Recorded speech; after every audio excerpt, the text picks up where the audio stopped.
Utus Anda untuk keluar negeri berdakwah itu seharusnya juga harus memberikan bekal, tidak hanya materi, tapi juga ilmu, Pak. Lah Anda di Hong Kong ini, Pak. Belajar tadi. Kalau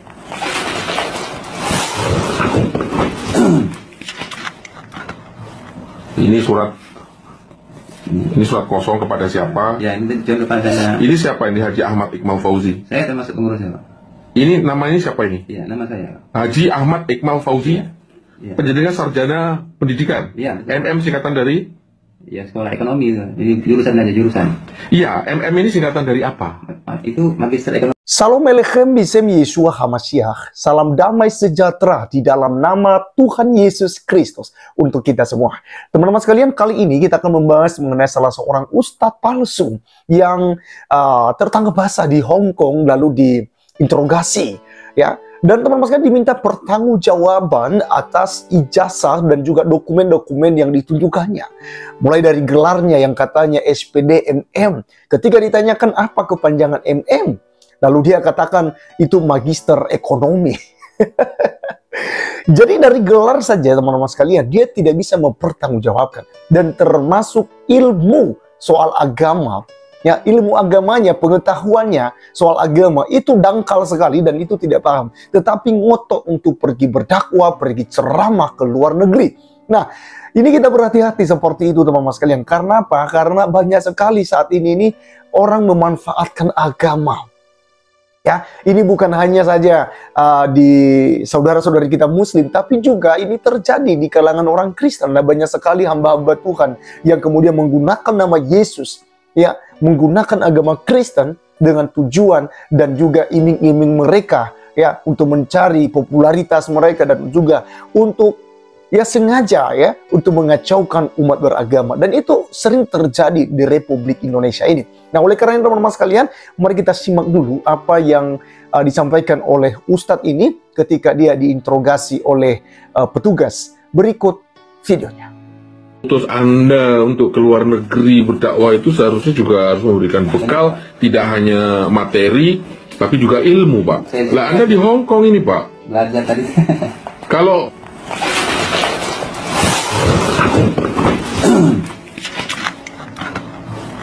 ini surat kosong kepada siapa? Ya, ini contoh kepada saya. Ini siapa ini? Haji Ahmad Iqmal Fauzi. Saya termasuk pengurusnya, Pak. Ini namanya siapa ini? Iya, nama saya, Pak. Haji Ahmad Iqmal Fauzi. Iya. Pendidikan sarjana pendidikan. Iya. MM singkatan dari? Ya, sekolah ekonomi. Ini jurusan aja, jurusan. Iya, MM ini singkatan dari apa? Itu magister ekonomi, Pak. Magister Oke, ekonomi. Magister ekonomi. Magister ekonomi bukan ME. Ya. Magister ekonomi MM. Ya. Mantap, baru tahu Ginca.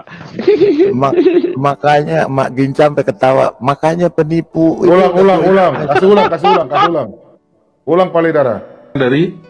Ya, sekolah ekonomi. Ini jurusan aja, jurusan. Iya, MM ini singkatan dari apa? Itu magister ekonomi, Pak. Oke, Mas. Ketawa Ginca. Lama-lama ya. Magister ekonomi. Ya, emang saya... Magister ekonomi bukan ME. Nah, itu kan nanti saya, Pak. Lah, Nggak ngerti. Saya nggak ngerti itu. Aduh. Itu kan titelnya Ginca punya titel baru disebut salah.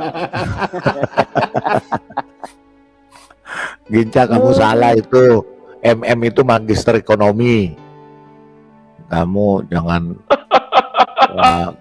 Ginca yang nipu, Pak Bom. Ginca yang nipu. Ustadz ini benar. Oh iya. Betul. Padahal itu jenengan ini kan orang kuliah. Kita dengerin. Jenengan Kalau SPD singkatan apa? pendidikan. Sarjana pendidikan di mana sekolahnya? Jadi tempat saya di Sumatera. Iya, maksudnya di kampus apa? Sriwijaya Unsri. Unsri. MM ini singkatan apa sih?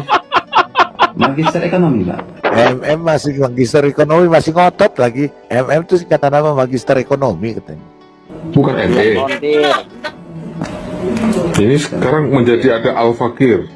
Ya, itu tambahan dari ustaz saya. Ini kiai saya. Ini apa, ibarat tuh supaya tidak sombong ya. Benar. Nah, Merealisasikan hal di atas, maka akan seleksi program beasiswa calon santri hafid Indonesia dan dai muda Indonesia, program pembibitan penghafal Al-Quran mensucikan, program pelatihan dai dan daiyah tingkat internasional. Ini di pondok penjenengan. Iya, Pak. Ada program untuk dai dan daiyah, terus penjenengan menjadi majelis, menjadi apa di sini? Ketua apa, bagian apa, di bidang apa ini? Ini Pak, Bagian pengajar. ini programnya. Ya programnya, sampai kedudukannya di dalam pondok pesantren dalam program ini sebagai apa? Sebagai pimpin harian, Pak. Pimpinan harian Ya. dan juga menjadi instruktur dai. Ya, yang tingkat bawah tadi bukan ininya. Tingkat dasar ikro lah kalau bahasa kami kemarin kan minta di kami yang di TSD masjid. Nah, saya isi. Pokoknya siapa yang minta, insya Allah saya bantu. Terus yang diisi apa, metode apa yang digunakan atau apa? Apa, Pak? Menghafal Al-Quran. Itu dong. Bapak sudah hafal berapa juz? Kalau saya namanya masih belajar, Pak. Saya baru juz 30. Masih belajar ngajar. Itu. Baru juz 30 apa 30 juz? Belum, Pak. Juz 30. Dari baru juz amma. Iya. Mohon maaf karena saya masih belajar, Pak. Jadi mohon maaf saya belum. Kan saya hafalnya itu baru dari Yasin saya ini. Katanya ngajar tapi. Hafalnya. Yasin kan bukan juz 30. Iya, makanya tapi saya itu belajarnya mulai dari 30, tapi saya awalnya dari Yasin dulu, disuruh ngapal ayat besar saya. Yasin. Kalau Yasin hafal. Insya Allah dikit-dikit belajar kan ya, Pak. Lah sebagai lembaga tahfidz lah, Bapak sendiri juga nggak hafal banyak Al-Quran. Iya, iya. Mungkin kalau saya suruh baca tajwidnya gimana nih? Jadi gini, Pak, mohon maaf. Ini kan kata ustaz saya itu, sampaikanlah apa yang kamu dapat walau satu ayat. Terus Jadi bisa nih kamu hafal Al-Fatihah. saya tanya kepada siapa disampaikan Yang butuh, Pak. Kalau misalnya orang yang dan bagaimana cara menyampaikannya? sampaikan sesuai dengan yang saya tahu, menyampaikan. Kalau saya kemarin tuh ngajarin yang Al-Fatihah kan. Nah, Al-Fatihah banyak mereka yang nggak bisa bacanya agak salah gitu, Pak. Jadi saya nggak Nah, teman-teman sekalian, itulah videonya yang kita sudah dengarkan bersama. Dan jelas teman-teman sekalian bahwa ini suatu kekeliruan dan ini tidak boleh dicontoh. Karena ada banyak sekali saat ini itu memanfaatkan agama ya.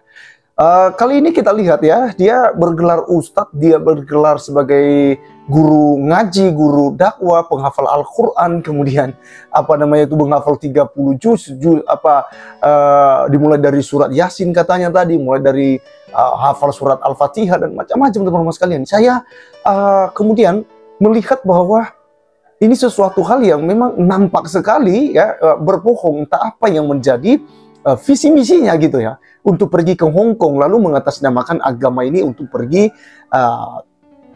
mengajar dan macam-macam. Nah, ketika ditanyakan apa yang akan kamu ngajarkan ya, katanya kata ustadznya dia ini kan sekolah belajar di Sumatera katanya. Sumatera yang mana kita tidak tahu juga ya. Jadi apa yang diajarkan katanya oleh ustadznya, apapun yang kamu tahu ya, ajarkanlah itu, mungkin dari satu ayat ajarkanlah itu. Nah, teman-teman sekalian, ketika ditanyakan kamu ajarkan tentang apa? Ya untuk menghafal. Sama siapa? Ya kepada yang membutuhkan. Nah, sementara dia sendiri masih belajar, berulang kali dia katakan saya minta maaf. Gitu. Jadi ini teman-teman sekalian, ini pembohong. Ya, jadi kita berhati-hati. Teman-teman sekalian, kenapa saya bahas hal ini? Kenapa? Karena terlalu banyak sekali yang mengolok-olok kekristenan. Terlalu banyak sekali yang menistakan agama Kristen. Ya. Tetapi mereka tidak sibuk untuk mengurusi orang-orangnya, tidak sibuk mengurusi agamanya. Nah, seperti hal-hal ustadz ini ya, yang sudah di proses ini, teman-teman sekalian, ya ditahan gitu, ya lalu diinterogasi, ditanyakan tentang pendidikannya. Seharusnya ini yang dibahas oleh teman-teman kita polemikus muslim. Bukan justru sibuk membahas ayat-ayat kitab suci Alkitab. Tapi sibuklah untuk menghafal Al-Quran Anda, sibuklah untuk mengajarkan tentang ajaran Nabi Anda dan Tuhan Anda. Itu yang paling penting, mari kita saling menghargai. Nah, untuk kita yang Kristen teman-teman sekalian, apakah hal ini juga bisa terjadi? Sering terjadi dan banyak terjadi. Dari dulu, ya dari abad pertama hingga sampai sekarang, penyesat itu ada. Dan guru-guru palsu, nabi-nabi palsu itu ada. Sampai pada detik ini. Oleh karenanya kita tetap waspada. Mari kita belajar firman Tuhan dalam Matius pasal 7 ayat yang ke-15. Sampai ayatnya yang ke-20 teman-teman sekalian. Mari kita melihat hal pengajaran yang sesat. Alkitab katakan dalam Matius 7 ayat 15, waspadalah terhadap nabi-nabi palsu yang datang kepadamu dengan menyamar seperti domba, tetapi sesungguhnya mereka adalah serigala yang buas. Dari buahnya lah kamu akan mengenal mereka. Dapatkah orang memetik buah anggur dari semak duri, atau buah ara dari rumput duri? Demikian setiap pohon yang baik menghasilkan buah yang baik. Ya. Sedang pohon yang tidak baik menghasilkan buah yang tidak baik. Tidak mungkin pohon yang baik itu menghasilkan buah yang tidak baik. Ataupun pohon yang tidak baik itu menghasilkan buah yang baik. Dan setiap pohon yang tidak menghasilkan buah yang baik pasti ditebang dan dibuang ke dalam api. Ayat 20, jadi dari buahnya lah kamu akan mengenal mereka. Teman-teman sekalian, kalau kita melihat di sini, sudah diberikan peringatan kepada kita bahwa di hari-hari terakhir akan muncul nabi-nabi palsu, guru-guru palsu, pengajar-pengajar palsu. Itu sudah pasti akan terjadi. Di dalam 2 Petrus 2 ayat 1 juga, mengenai nabi-nabi dan guru-guru yang palsu, juga diingatkan kepada kita oleh firman Tuhan. Sebagaimana nabi-nabi palsu dahulu tampil di tengah-tengah umat Allah, demikian pula di antara kamu akan ada guru-guru palsu. Mereka akan memasukkan pengajaran-pengajaran sesat yang membinasakan, bahkan mereka akan menyangkal penguasa yang telah menebus mereka, dan dengan jalan demikian segera mendatangkan kebinasaan atas diri mereka. Banyak orang akan mengikuti cara hidup mereka yang dikuasai hawa nafsu, dan karena mereka jalan kebenaran akan dihujat. Dan karena serakahnya guru-guru palsu itu akan berusaha mencari untung dari kamu dengan cerita-cerita isapan jempol mereka. Tetapi untuk perbuatan mereka itu hukuman telah lama tersedia dan kebinasaan tidak akan tertunda. Nah, jadi teman-teman sekalian, jadi di dalam 2 Petrus 2 juga ayat yang pertama hingga ayat yang ketiga telah diberikan mandat kepada kita supaya berhati-hati, berjaga-jaga dengan guru-guru palsu dan pengajar-pengajar palsu yang akan muncul di akhir zaman. Dan kita lihat teman-teman sekalian, seperti Ustadz Ahmad Kainama, Aristo, Donditan, Ustadz Agustan, Bangun Samudra, Irene Handono, ya, Nandar, Julius HMC. Nah, ini sebuah ya kategori penyesat dari kitab suci Kristen ini, teman-teman sekalian. Kenapa? Karena yang mereka ajarkan adalah Alkitab, tapi diputar-balikan. Dan tuduhan kepada Tuhan kita, seperti yang dituduhkan, Yesus itu menikah dengan Maria Magdalena. Yesus itu berpoligami, punya anak, dan macam-macam tuduhan-tuduhan itu. Nah, inilah ya penghujat dan guru-guru palsu, pengajar palsu yang dimaksudkan oleh Alkitab. Jadi teman-teman sekalian, bukan hanya di kalangan Islam ada, tapi juga di kalangan Kristen itu akan muncul. Bahkan banyak yang dari Kristen, mereka mu'alaf, lalu mereka menjadi guru palsu. Ya, perhatikan sekali teman-teman sekalian apa yang diajarkan oleh Ustadz Ahmad Kainama gitu ya. Kenapa namanya saya bawa? Karena akhir-akhir ini dia yang paling viral. Kita bersyukur dulu di mana dia sudah mengakui bahwa dia tidak pernah sekolah teologi, tidak pernah ada STT Jakarta, tidak pernah sarjana, tidak pernah S2 di Leiden Belanda, tidak pernah S3 di Haifa Israel, apalagi S4 atau S-telernya di Vatikan, tinggal di Turino. Itu tidak pernah, itu mimpi yang dijual kepada umat Islam, yang ditelan mentah-mentah. Bahkan para tingkatan ustadz saja teman-teman sekalian bisa dibodohi oleh Ustadz Ahmad Kainama. Jadi apalagi anak-anak yang baru muncul saat ini. Jadi teman-teman sekalian berhati-hatilah, karena pengajar-pengajar seperti Ustadz Ahmad Kainama itu terus merongrong ya iman kekristenan ya untuk mengajarkannya secara salah. Sehingga berhati-hatilah, belajarlah kitab suci, bertanyalah kepada pendeta Anda, gembala Anda, kepada tokoh-tokoh rohani Anda, supaya Anda mendapat pencerahan. Jangan mau ikut-ikutan saja. Terima kasih teman-teman sekalian, sekian video kali ini. Sampai ketemu di video berikutnya. Tuhan Yesus memberkati. Salam.